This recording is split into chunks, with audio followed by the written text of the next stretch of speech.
Kuya, O, Ining. anong oras ka nagsara kagabi? Eh, mga alas 8 ng gabi. Ano ba naman yan, kuya? Ang aga-aga nyo naman magsara. Hindi nyo malang naiisip na baka may mga customer na gusto magbayad sa inyo.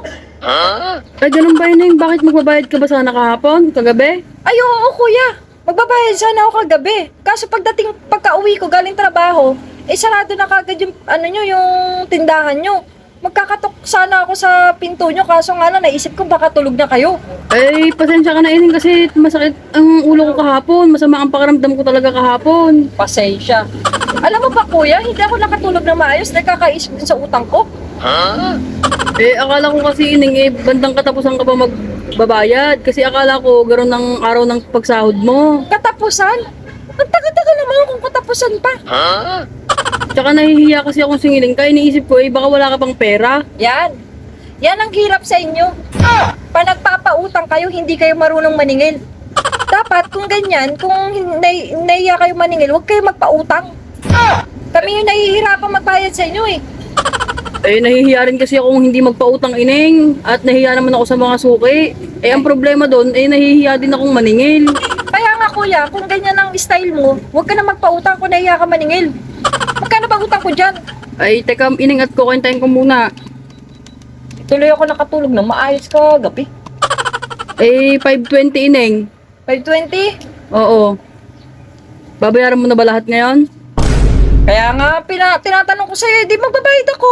Ay, sige, Ining. Tatanungin ko ba kung hindi ako magbabayad? Oh, 550 yan, sa'yo na yung 30 pesos.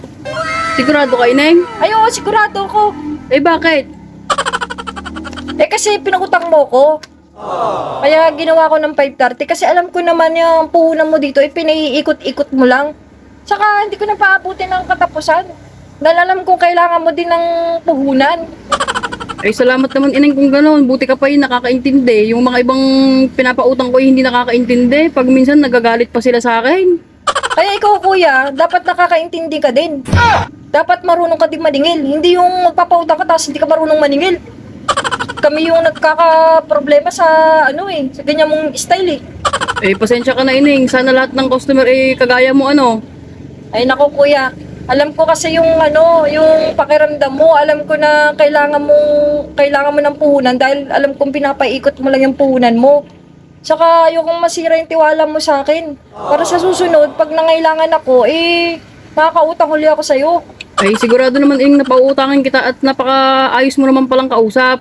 Hindi ka Pero naman... yun nga lang sana kuya ha. Sa susunod, dapat marunong ka maningil pag napautang ka ha. Sige, sa uulitin, Ining, ha. Kuha ka lang dito pag kailangan mo. O sige na.